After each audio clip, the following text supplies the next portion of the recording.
All right, so here we are. Are we recording? Yeah, we're we're live? We're super With live. Private It's Property Group, hot, huh? Yeah. This is dope. Brendon Lee. Yes, sir. How's it going? I don't know, man. That set was pretty ridiculous. Yeah. That was a lot of fun, It was man. hot. I hope they like it. You know what I mean? No, they're definitely gonna like it. If they don't, Who cares? I'm kidding. So formally introduce yourself for the people that don't know you, for the people that do know you, for the people that want to know you. Just air it out. All right. Well, I'm Brendon Lee. My real name is Brendon Rosenbaum, but Lee's my middle name. Okay. I've been in the Atlanta scene since 1994. Done a lot here, man. You know, it's exhausting to think about sometimes. But you know, I guess I was 5 years old when I knew I'd be in music. You know what I mean? My dad came home with a drum set and said, "Hey, if you ever get mad at me or your mom, you take it out of these damn things." Right. And you know, I did. And then one day I figured out DJing. And I figured out how to make a lot more money doing that. Yeah. Yeah, man. So that's so I've been, I work at District Atlanta as a production manager. The resident DJ is here as well as Odyssey After. And I work with like people like Captains of Revelry and a lot of good teams around here, man. You know what I mean? Sure. Wow. So can we dive into just kind of the start? You mentioned a drum set. Like, what was the progression between, finding out that you really wanted to do music, actually applying that passion, and then I guess like navigating into like the more technical side of things? Like, Oh man, that's a great question and a great story, right? You know the band 311? Amber is the color of her energy. What? No? So. They're old school, right? They're badass. I was a huge fan back in the 90s, and their shows were always sold out. So a buddy of mine named Saul and I decided to go to Kinko's and make a fake backstage pass to see if it worked to get us back there. This was in 1994, I think, right? Okay. So we went to Kinko's, and it was the Blue album that came out. And I mean, I don't know how this thing works, but it did. Right. We came back to like we owned it. We showed it to the guys, like, go on in, right? Wow. And a few minutes later, we get approached by this dude. His name is Yanni. I know his name now. He was the tour manager for 311 at the time, and he was like, "Where the hell did you get that thing?" And I was like, "Well, we won it from 99X." He looked at me like I was an idiot. He's like, "We don't give that to the radio stations. That looks like an all-access pass." I'm like, "Oh, damn!" I looked at Salt, like, "We did a good job, dude." Right. So he ended up like, I thought I was like going to jail for forgery and like trespassing and all this other stuff. He ended up taking us on their tour bus. And he was one like, "Guys, check this kid out, what he did. We got to tighten our security, man."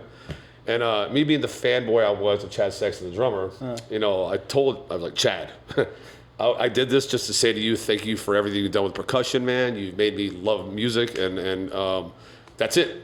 Get me out of here, I'm done." He goes, "Hey, man, sit down. Here's a beer and here's a blunt, right?" And mind you, I was 17, right? So we did that, and I told him my story about drums. I've been playing drums since I was 5 years old, and at the end of the show, he came up to me and goes, "Hey, man, you want a job?" And I was like, "What?" He goes, "Yeah, our drum tech, Yeti, has to go back on," because he was like lifelong contracted with Kiss, the band Kiss, and Kiss was doing a reunion show at Madison Square Garden, so Yeti had to leave for like 3 or 4 months to go work that show. Okay.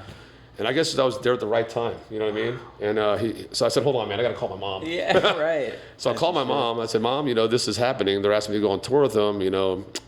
Can I do it?" She goes, and my mom's like a hippie at heart. Dude. She goes, "Son, if you don't do this, you're going to regret it the rest of your life. Just don't do anything stupid." Right. So yeah, and then so as I was on tour with them, I was tuning the drum set, setting it up, doing sound check for them and all that stuff. But I always watched the techs, man, the light guys and the sound guys, just getting up there on the rigging and like programming and stuff like that. And I didn't know I wanted to do that yet, but I fell in love with it. Yeah. So fast forward till 2016, I was offered a job at a place called Mad Life Stage and Studios up in Woodstock, Georgia, as a lighting engineer. Now, truth be told, I didn't know what I was doing. You know what I mean? I completely, Mike, if you're watching this, I'm sorry. He's the owner.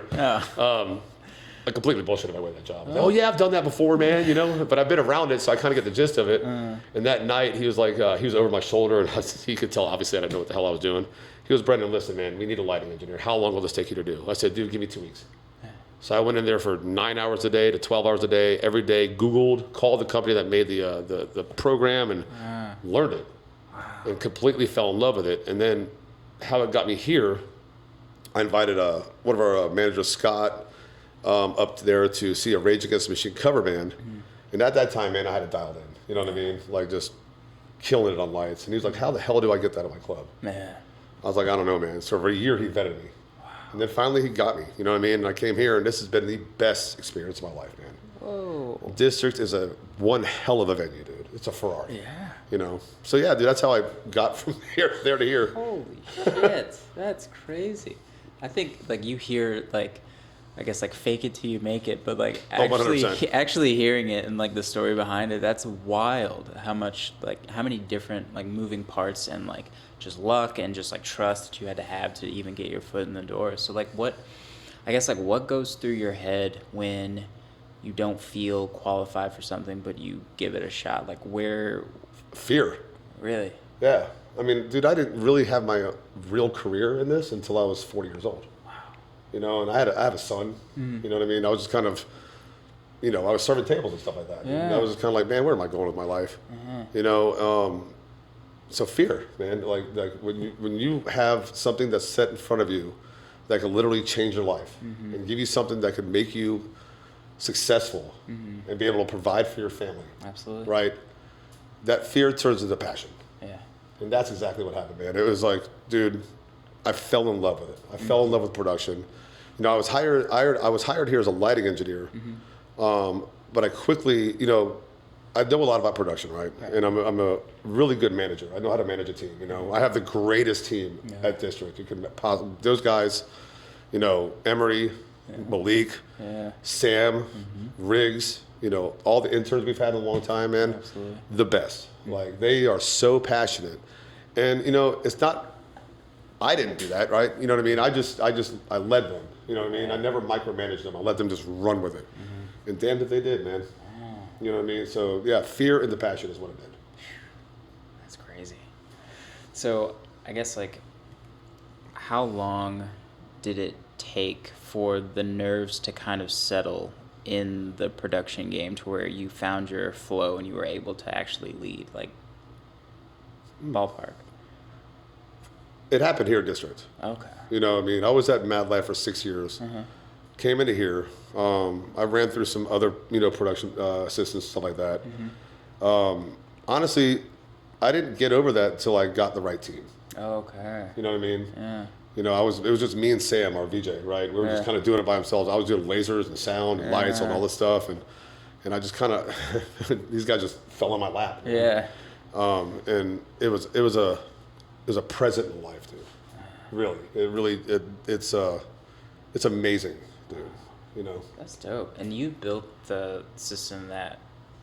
I redesigned it, so like it was a lot different when I started, and that's one thing. When I came in, it wasn't mine. Okay. For like a year and a half, I wasn't able. I was running someone else's programming, someone else's design, and all that stuff. And finally, our owner came up and said, "Hey, man, you said when we hired you, you're going to redesign it." Yeah. I said, "Hey, man, I need money to do that." Right. So finally, he gave me a budget for it, and we and I didn't buy anything new. I just repurposed everything that we had. Just moved things around, made it different, and now you see what you get, man. It's a monster, man. You know.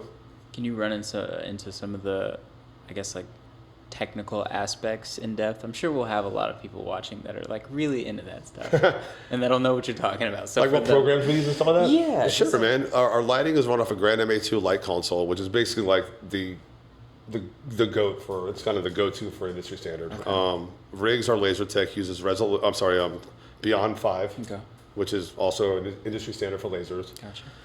Sammy uses he uses Resolume, again, industry standard. Mm-hmm. And then we have, as far as audio, we have a DB Audio Technics system, which is, you've heard it. Yeah. It's insane. You know Absolutely. What I mean? And camera was shaking the whole time. It's the whole room shaking. Yeah. You know, all that's ran through. We do it with. It's kind of all networked together too, which Sammy and Emery kind of have. They have this whole mindset, man, that I don't have, and that's why you have to have a team. Right. I saw a meme recently that said a great leader doesn't know how to do everything there. He knows how to place the right people to make it perfect, right? And that hit me hard, you know, 'cause that's exactly what we've done here. You know, I don't know how to do lasers like Ray does. I can't do audio like Emery does. You know what I mean? I can do lights better, right? I can't do visuals. Yeah. But once you put those people there, man, it's just the sky's the limit, dude. And we're not, honest to God, it may look and sound good now, but our team believes that if you ever reach 100%, you should quit. Wow. Because that's when you get complacent. Right. So we have that hard belief that if you will never get 100%. You can always get better. Always do more, for sure. What are some of the, I guess, like hard lessons or, I guess, things that you've learned recently? Do the scene. Don't let the scene do you. Oh, okay. You know what I mean? Yeah. It's easy to get swallowed up in this industry. And, all of us have been there, but it's the time when you figure out you have to be mature enough to look at it as like a career and not a party atmosphere. Right. You know what I mean? Right. And yeah, I was guilty of it, sure. But once you figure that out, man, that's when things get magical. For sure. You know what I mean? Can you walk us through just like a day-to-day, like when you, I guess, like clock in or like foot in the door, what do you do? Like, what's your process? What's your workflow? Oh yeah, well, Emery and I are usually first in, last out. Nice. We get in here and we turn the system on, right? We do a systems check, making sure everything's good to go. Lights are aligned, lasers are not hitting people's in the eyes, audio is killing it, video is right, all the screens are working, fog machines filled, Right. And once that's good to go, we do our sound check with the artists if they ask for it, or we do our own sound check to make it happen. And then once that's happening, the door's open. It's just kind of like, let's let loose, man. Let's have fun with it. Right. Let's see. We have a beautiful job to where you get to paint a new canvas every night. It's an art. We can come in here and we have the same thing every night, but we can make it look and sound different every night. You know what I mean? Yeah. And once you do that, that's when you know that you're. I don't like to call them customers. I call our people that come here. They'll keep coming back Absolutely. because it's never stale. It's true. What are some of the, I guess, like do's and don'ts of not only production but just like running a team and creating that atmosphere? Like what? Running a team, my number one rule is to never micromanage. Okay. Right, I will never go to Emery, right, and say, hey, actually, it's a funny story, man. Right, the first time I said to Emery, he said, hey, man, you going to do this? He looked at me and said, dude, shut up, I got it. Oh, wow. Right, and I shut up, Yeah. and then let him handle it, right? If I have a problem with video, I don't go and try to fix it. I said, hey, Sam, you're my video guy. Go fix it, right? Same with lasers, and dude, they own it. That's really my only number one rule is never micromanage. Right. I'm never better than them. You know what I mean? We're a team. We always say we or over I. You know what I mean? Right. So unless one of our dudes kill it. Yeah. Interesting. And then, I guess, what are some of the ways that you guys can feel appreciated, and also like what are some of the ways that people who, I guess, like patronize your venue, like what are their ways that they can like disrespect you without knowing it? These are great questions, man. Yeah, Really? I'm curious. I know I've definitely spilled a few beers on some chicks. Like I've definitely been that guy a lot. So Dude. I want to know from your standpoint, like what like really gets you going and what pisses you off. So the first question, right? What could we do to? We'll start with the patronizing part, right? Yeah. We don't really get a lot of that, honestly.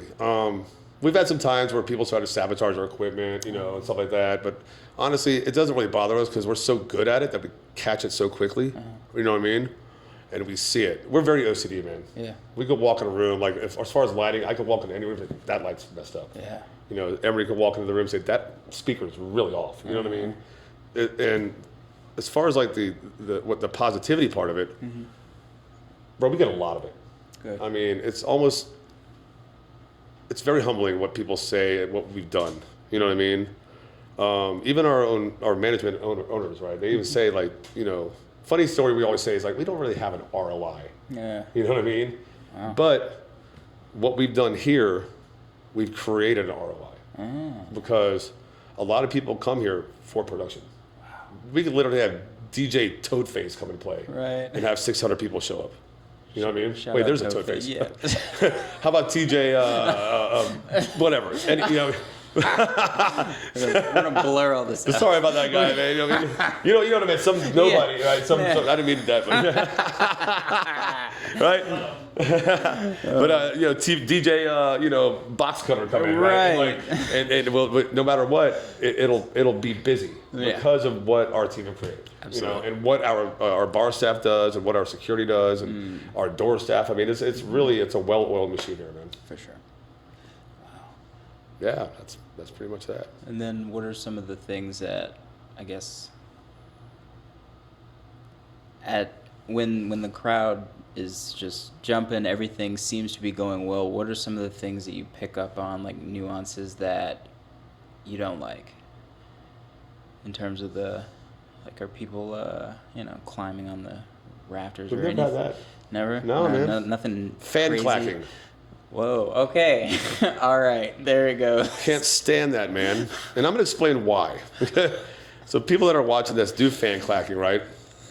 For a DJ, right, you got to think that DJ mixes on the kick and snare. Boom, ka, boom, ka, right? Right. So if a fan is doing yeah. Right? Yeah.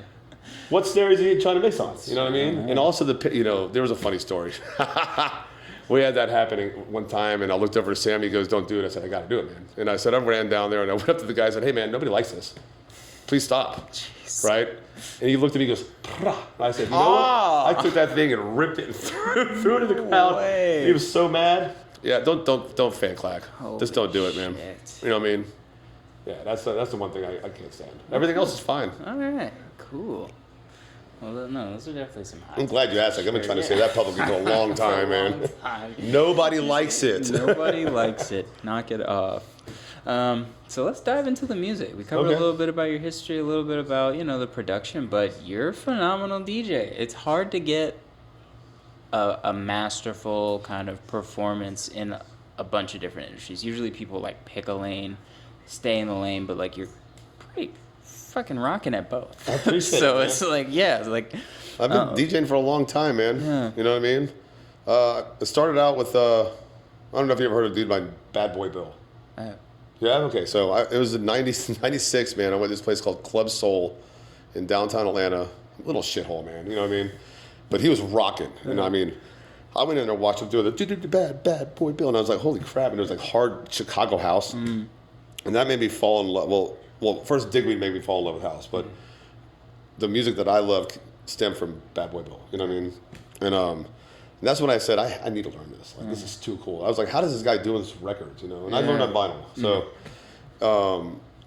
it was that day forward, man. I saved money, went and bought these crappy Gemini PT 2000 turntables and a real crappy little Rain mixer and learned but being from a drumming background, it was I picked it up a lot faster than most. Right. You know what I mean?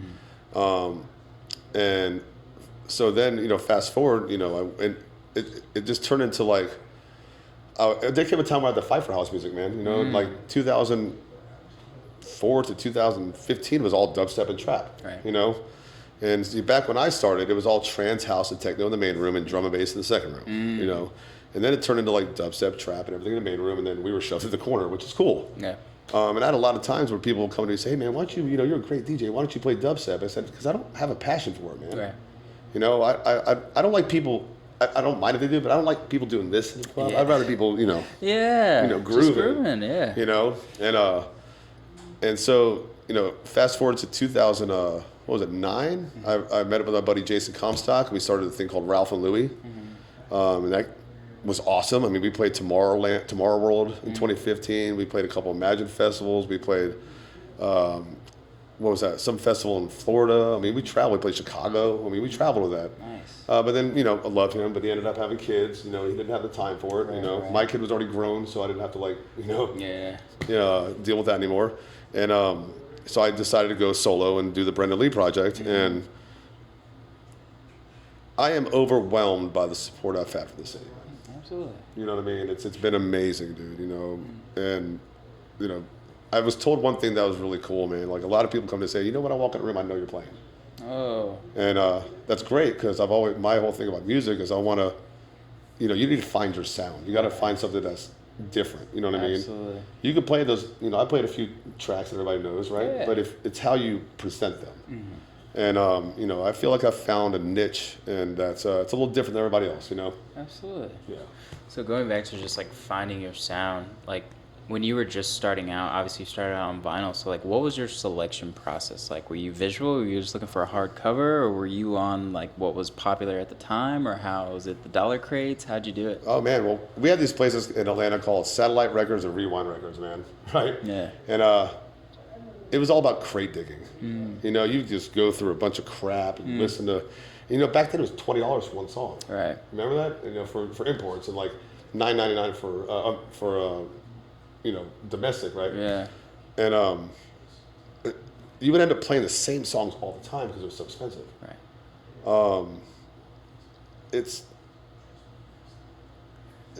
It's really hard to, you know, to answer that, because back then it was you didn't really. I was so young, man. Yeah. You know what I mean? I liked the tribal-y stuff and stuff like that, but you know, I didn't really have the ear like I do now. So Right. I would just skip the record. Oh, that sounds good. Bye. Yeah. And then I get home.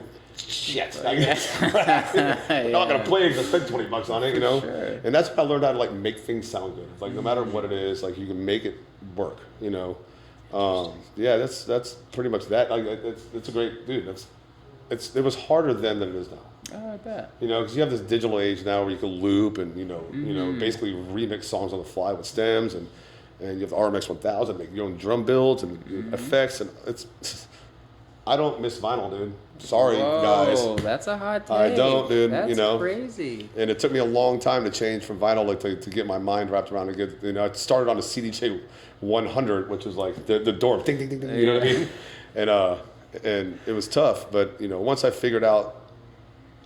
technology caught up, man, it's honestly so much better now. Wow. You know, it really is. That's cool. Do you find it overwhelming now that you have so much access so quickly? No, man, I find it exciting. Really? Yeah, man, I make love to that mixer, dude. You know what I mean? Yeah. You know, I hardly ever let a song play by itself a lot. You know what I mean? For two reasons: to make it unique, and so people can't Shazam your tunes, man. Whoa. Okay. That's also a hot take. Yeah. Wow. So, how do you feel about like the balance between like obviously being inviting and the role of a DJ, like letting people experience new music, but also maintaining some, I guess, like secrecy within your own brand to make sure you stand out? Like, how do you balance that? Well, I don't really have any secrecy, man. No. I do have a website that I won't give anybody. Oh. You know, I mean, that's the only secret I have. Yeah. I've given it to a couple people, and they have a rule. You know, hey, Yeah. don't download the first 5 pages. Yeah. Those are mine. Yeah. Check it out after that, right? Right.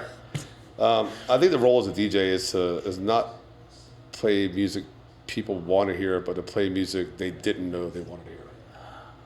You know what I mean? Mm-hmm. A good DJ will show you new things. Mm-hmm. You know, yeah, dude. There's some great top 40 DJs out there, Yeah. and you know, and the guys that amazing, right? Mm-hmm. Just my take on it is like I'd rather go underground with it, Yeah. you know, and play some things that whoa, what was that? Right. That was cool, For you sure. know. And when you see that face on the crowd, they're like, whoa, Yeah. what was that? You know, and it's very, very fulfilling. What are some of the tracks, artists, or just like overall grooves that usually give people that experience? In my world, Yeah. Like, what's something that a record or an artist that you put on people are gonna like really, really rock with? well, of course Fisher, Okay. but it's hard to play and stuff. You know what I mean? Because it's his shit, dude. He did a good job. Every once in a while, you'll throw some in there. You know. I haven't heard anybody play "Losing It" in a long time. You know, for that reason. Right. That's, it got played out first of all, but now it's not really played out. But so why don't people play it anymore? Because it's his. Right. You know. As far as myself, I mean, I like the really percussive stuff. You know, as you heard on the mix, it's very. Yeah. It's got that upbeat to it. It's happy. It's got a little bit of darkness to it. The bass lines are always weird. You know. Yeah. That's really that. I mean, that's my take on it, man. It's just if they don't like it, you'll know. Yeah. They'll go, you know. But also, I think of the DJ is the bar needs to make money. So Yeah. you gotta go up, come down, buy a drink, come back. You know. Absolutely. And especially here at District, man, you gotta sell them drinks, man. Yeah, got to, dude. That's a lot. So how do you manage that with the rest of the things, I guess, in life? Like, how's your work-life balance? Oh, well, I work at a club. Well, yeah. You know what I mean? So, I'm blessed. You know, I'm very lucky, dude. But I took a long time to get to this point. You know what I mean? Absolutely. And luckily, this place they let me thrive in that direction. You know, if I've opened for Fisher here, James Hype, closed Don Breskin on New Year's Eve, done with Claude Von Stroke and Dirty Bird. I mean, West End. There's tons of shows I got to play here, and guess what? They didn't. Hell yeah, do it, man. Yeah. You know what I mean? So, Awesome. but before, when I was at Mad Life, it was a different story. You know, I'd have to take vacation days to go play shows. You know? So really, the balance is in itself, man. It's part of it. Wow. You know, I was able to make that meld together. You know, It's dope. I think that's interesting too, because sometimes when you're, especially if you're performing at a high level with something that has like, it's in the same realm, but like you need kind of almost like two different brains to do it. Sometimes one can take precedence over the other, especially when you're getting paid like to do this as like a main source of income. So that's cool that you're able to kind of make everything work. Yeah, melded, man. Works out. Yeah. In terms of like where you plan to take your DJ career, like what do you think is up next? Or like what do you want to do? Well, I did the touring thing years ago. That's actually what this tattoo is about. I toured, and that's my son's heartbeat. Oh, nice. So I had to stop touring for him. You know what I mean? Wow. But honestly, I'm happy where I'm at in Atlanta, man. Of course, if the opportunity comes and I get to go on tour, like, you know, of course I would do it. But I'm not really seeking it, man. I'm happy here. I love the people in Atlanta. I love their support. I love being a part of it. You know what I mean? I love leading it. You know, in a certain way with other DJs. Obviously, I'm not like them. You know, but there's a lot of us like really fighting hard. You know, like Viv Castle and Emery and Red Hat and Sam. I mean, there's so many. Matt Silliman. I mean, there's tons of them, right? Absolutely. But that, dude. I think that's it. You just gotta go for it. But I'm not gonna really look to get out of Atlanta right now. For sure. I'm comfortable. Yeah. You know, I got a great residency. Yeah. Absolutely. Interesting. If you could go anywhere just for like a particular show, festival, country, vacation, like where would you want to go anytime soon? I love playing in Mexico, man. Wow. Yeah, I love it. There, or probably like Croatia's great. Croatia. I'm not really an Ibiza person. That's you know, I heard it's awesome. Yeah. I'm sure it is, but you know, Miami would be great. New York. Yeah. You know, yeah. I mean, that's pretty much it. For sure. Maybe Canada. You know. Yeah. Why not? Fuck it. That's great. Can you give us a list of just like favorite or memorable experiences just throughout your journey so far? Sure. Shows, well, the clubs. 311 thing, obviously. In 1999, I ended up throwing the first ever EDM festival in Atlanta. Yeah, that's crazy. Called Future Fest. And then we did it again in 2000. I was 22 years old, man. I didn't know what I was doing. Yeah. But it was awesome. You know, we had 8,000 people the first year and 22,000 people the second year. Holy shit. We got shut down the second year by the cops. It was awesome. I mean, you know. Goodness. Rave scene was a lot different back then, man. Yeah. They didn't like it, you know. Ended up, you know, doing that. And I took quite a hiatus after that. You know what I mean? You know, just kind of, it exhausted me, bro. Really? Yeah, I was kind of tired of the scene at the time because I just put so much energy into it. And honestly, when that got shut down, man, it's like people hated on me and said I was like, I don't know, dumb things, you know, like which I wasn't doing, obviously. Yeah. And then when I came back, the cool thing about it was all that I did ended up helping me. Wow. You know what I mean? It was like, it was remembered that I did this one thing in Atlanta that kind of, it elevated it, you know, you know, it ended up, you know, starting a movement. Like I had a vision during that time. I was like, man, why is there only 20,000 people here, man? This music is so awesome. There should be like seas of people listen to this over like, you know, Metallica and everything like that. Yeah. And now look, man, there's 350,000 people at EDC and like, it's insane, you know? So the vision was right. Yeah, it was. What ways do you think the EDM community can like, I guess, grow or get better? Like what are some of the components that are missing, or like how do you think we can shift and kind of just continue this trajectory? Honestly, I think it's happening. Atlanta used to be very cliquey, Ah. you know? And what I've seen recently is a lot of like crews are working together. Mm-hmm. They're not like trying to fight against each other and Yeah. overdo each other and stuff like that. You'll see a lot of promoters like, hey, we should throw in a show that night. Cool, I'll do it this time. You know what I mean? Okay. That is amazing to me. Right. You know, it was all about, you know, in the 90s, man, there was these huge warehouse raves every weekend. You know, Yeah. and it wasn't really about the headliner. It was like, you got a virgin venue nobody's been to? Holy crap. Yeah. You know, and that was cool. But I mean, honestly, I think it's happening, dude. It's maturing a lot. And I believe house music had a lot to do with that. Yeah. I think it had a lot to do with that because that style of music has just taken over the city a lot lately. You know, you go to a coffee shop now, you hear in the background. You know, I'm just like so happy. It's almost like, you know, like how Miami was 10 years ago. Right. You know? So to answer your question, I think it's happening, man. I don't see really much negativity happening right now. Mm-hmm. You know. Interesting.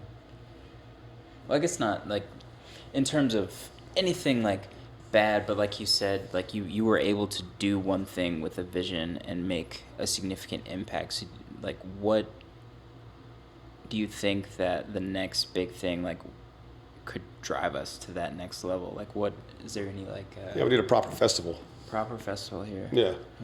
You know, a proper festival that would draw international crowds, not just like national or local crowds. That's a good idea. You know, like Arc Festival in Chicago. Right. Okay. You know, or a Movement in Detroit.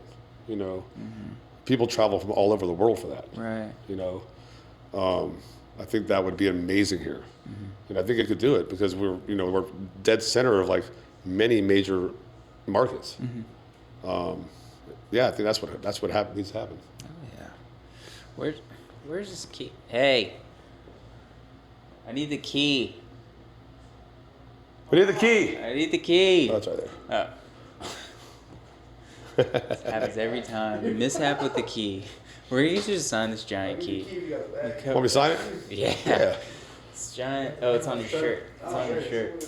This right here. While you're Oh, you can sign it huge. While you're signing this key, can you tell us a few things, or just one thing that the people don't know about you?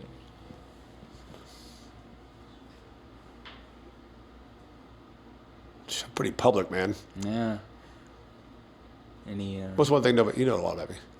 Are you double jointed? Can you backflip? Your kid is awesome. I have a 14-year-old son, man, that I am blessed with. He's never ever like thrown a tantrum. Wow. He's a team player. Nice. You know what I mean? Yeah, that's right. Yeah, my son is the most amazing thing that's ever happened to me, dude. And I'm the most lucky. You know, they say you have a good kid, and if you have another one, it's gonna be a little twerp. Yeah. I'm not having another one, man. Wow. Nice. You know what I mean? Stopping at one. Love that. You should degenerate shit, dude, but you're a great father. Yeah. Wow. Thank you, brother. I am. Yeah, that's great. yeah. Thank you. I am a great father, man. Yeah. This guy's a great father. Yeah, flip it around. There you go. Great father, great DJ, production, killing it. Just all around. We appreciate it. I appreciate you guys coming through, man. Absolutely.